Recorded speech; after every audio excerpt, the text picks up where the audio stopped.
Hello there. If you have ever been intimidated by sewing with sweater knits, then I really want you to check out this video because I have 4 great tips that will help you to become more comfortable sewing with this amazing fabric. I recently sewed this cute little off-the-shoulder sweater using a very stretchy knit.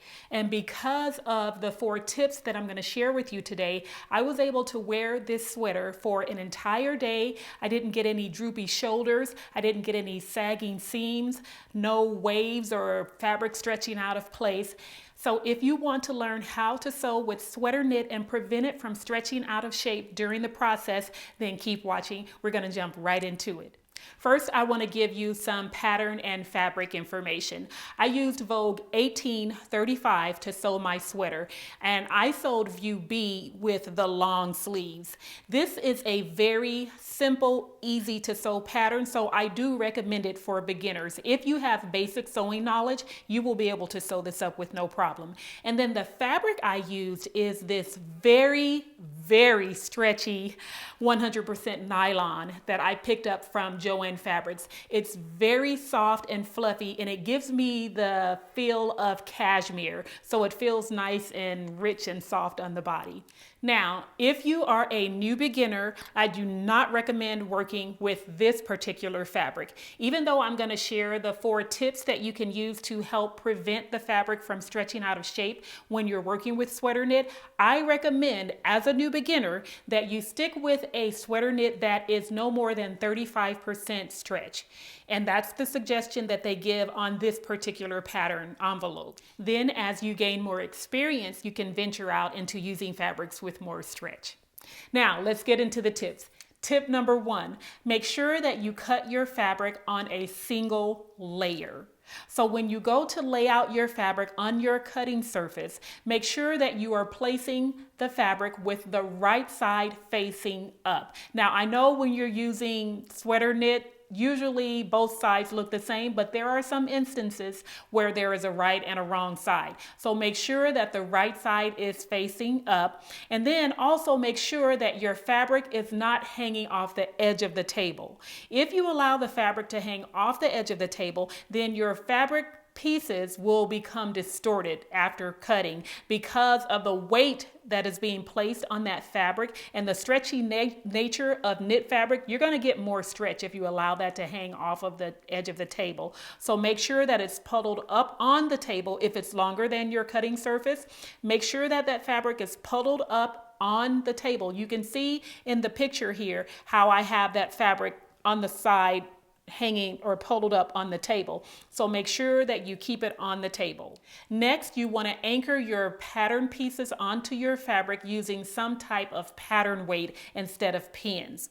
And the reason you want to use pattern weights is because we need to keep the fabric flat on the surface as much as possible.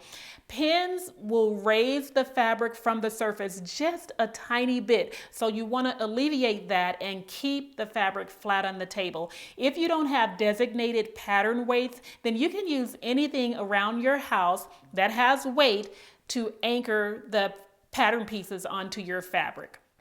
Now, if you need to cut a pattern piece that needs to be placed on the fold, you're still going to lay out your fabric on a single layout. Sweater knit doesn't lay as flat as other fabrics when it's folded. So you will still lay it out on a single layer with the right side facing up. So if you take a look at this picture, what I did was I laid the fabric out flat with the right side facing up. Then I placed my pattern piece face down, cut around the top, the sides, and the bottom. Then I took that pattern piece and flipped it over to the other side and continued cutting around the other side of the pattern. So you will do that with all of your pattern pieces that need to be placed on the fold. And finally, when you are cutting your sweater knit, I highly recommend using a rotary cutter. And the reason I recommend a rotary cutter is for the same reason that I recommend using pattern weights. And that's because we want to keep our fabric flat on the cutting surface. As you can see, as I'm cutting along this fabric, The rotary cutter is cutting without lifting the fabric, and you get a nice clean cut with no stretching. Now I want to show you what happens when you use scissors to cut this sweater knit. You can see as I'm cutting, the fabric is being lifted from the table just a little bit. And just that small amount can distort your cut. It can distort your pattern pieces. And when you're working with sweater knit, you want to make sure that all of the pieces are precisely cut. Okay? Tip number 2, use sticky dots to transfer the markings from your pattern piece onto your fabric. Marking pens, pencils, tracing paper, chalk, they don't really work on sweater knit. So I like to use these 1/4 inch color-coded labels to transfer the markings from the pattern onto the fabric. Now I use the sticky dots to transfer any markings that have squares, triangles, circles. I even use them to mark the notches. You don't want to cut your notches with scissors because sweater knit ravels easily, and you want to prevent your fabric from raveling as much as possible before you start to sew it. So using the sticky dots is a great option. So I will actually use the different colors so I will know what the markings are for. So for my dots and circles and triangles, I will use one color. Then for my notches, I'll use a different color. When I'm transferring a double notch, I will use 2 dots. And then for a single notch, I will use just a single dot. Now, sticky dots work really well when you're using a fabric that has a low pile. But when you're working with a fabric with long pile, then you will need to use tailor's tacks instead of the sticky dots because the sticky dots won't work well on a long pile. I also recommend using tailor's tacks when you are transferring darts and pleats onto your sweater knit fabric. To insert a tailor's tack, what you're going to do is thread your needle with a double strand of thread. Then you're going to insert the needle into the marking on your pattern piece through your fabric. You want to pull it and leave about 3 or 4 inches of a tail, and then you're going to insert it back through in the same area up through that marking on your pattern piece. At this point, you will cut away your needle, you will cut the loop on the other side, and there you have your tailor's tack. Tip number 3, use a zigzag stitch on your sewing machine. Set your machine for a narrow zigzag stitch. I've chosen a zigzag stitch number 5 on my Baby Lock Soprano, and I have reduced the stitch width from a 3.5 millimeter stitch down to a 1.0. And then I've increased the stitch length from a 1.4 millimeter to a 3.0. Now you will have to choose your stitches based on the type of fabric that you're using, the thickness, but make sure you practice on a scrap piece before sewing onto your main fabric pieces. And finally, tip number 4, make sure you stabilize the stress seams on your garment. And the 2 stress seams are your shoulder seams and the zipper area if you are inserting a zipper on your garment. Because of the excessive stretch in the fabric that I chose to wear, I stabilized all of my seams, including the side seams. Another area to stabilize when you're working with a sweater knit is your hem. And I'm going to show you how to stabilize all of these areas right now. Okay, so I'm going to test a zigzag stitch, a narrow zigzag stitch with this fabric. It's a scrap piece of the actual sweater fabric that I used. And I'm measuring it so that you can see how wide it is before I stitch it. This is 5 1/4 inches wide. And I'm going to use elastic to stabilize this seam. So I'm inserting, and you can see the stretch. It has good stretch. I've inserted the elastic onto the seam line, and I'm sewing that seam in using the narrow zigzag stitch that I showed you that I set for my machine earlier.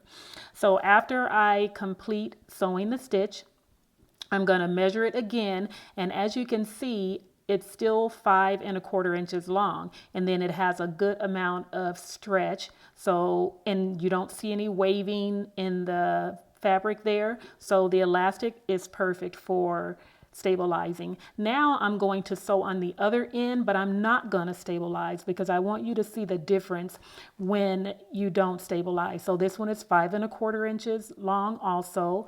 I'm going to stitch, of course, with the walking foot and the feed dogs. They're going to feed the 2 layers of fabric through the machine evenly, so we won't get the stretching, and I'll show you that after I finish sewing the stitch. We're going to measure it so that you can see. And as you can see, I tried to push that through a little bit. It got stuck or something. Now, there is the stitch. I'm going to measure it and see what we get. And as you can see, it's still 5¼ inches wide. So it didn't stretch during stitching, and that's because I was using that walking foot. So the walking foot really does help. Now I'm going to stretch it, and we'll measure again to see if it stretches out of place without being stabilized. Okay. So when I measure, now it's 5½ inches wide. So there is a little bit of stretching there, so that's why it's important to stabilize your garment.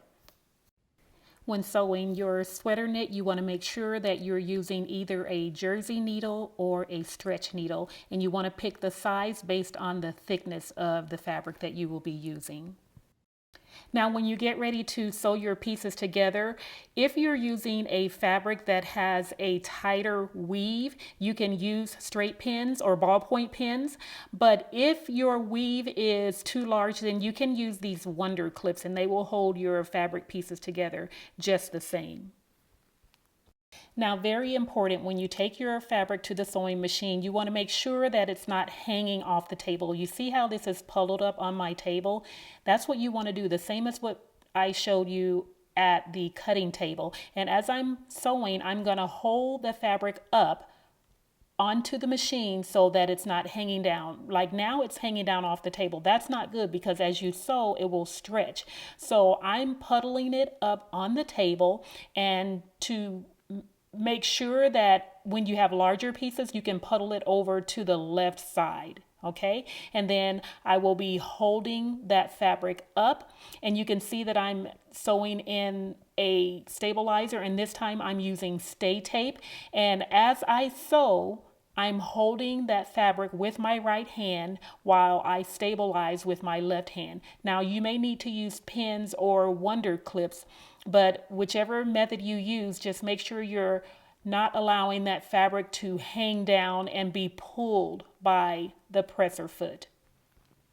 And another way you can make sure that your fabric is not pulling is by pinching it up. You see how I'm bunching the fabric up, and then it's going to feed through the machine by the presser foot pulling it through, but I'm bunching it up so that it's not pulling and stretching. So as I start to sew, I'm going to loosen the fabric and allow it to go through the machine. So either method works just fine. The main thing is that you just don't want to allow the fabric to hang off of the machine or off of your table. Now, after you have sewn your seams, you will need to finish off your seam allowances. Sweater knit does ravel, and you don't want to sew this garment together, start wearing it, and then have the fabric unravel past the seam. So I am using my Baby Lock Vibrant serger to finish off my seam allowance. If you don't have a serger, you can use your regular sewing machine and just insert another zigzag stitch within the seam allowance. The serger is perfect because it gives you that extra security and puts in the stretch stitches so that you don't have to worry about your fabric unraveling past the seam. And you don't have to worry about it not stretching, because with the serger, you're definitely getting a nice stretch stitch. Now you can see that my seam allowance is completely finished off. It's sealed. That is not going to unravel. You can see those threads sticking through, but it will not unravel because of the overlock stitch that's holding that all together. So I don't have to worry about my garment falling apart when I'm wearing it. Okay, now I'm going to put another sample through, and I have not stabilized this piece. So I'm going to run it through the serger so that you can see that it will actually stretch even more when you're finishing off the seam allowance if you have not stabilized that edge.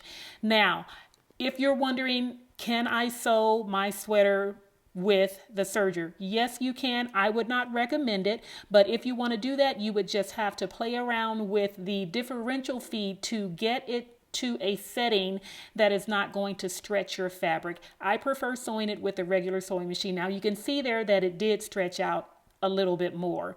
So I would recommend sewing with a regular sewing machine and stabilizing. Even if you're going to sew your sweater with a serger, still you want to stabilize your seams to prevent some of that stretching.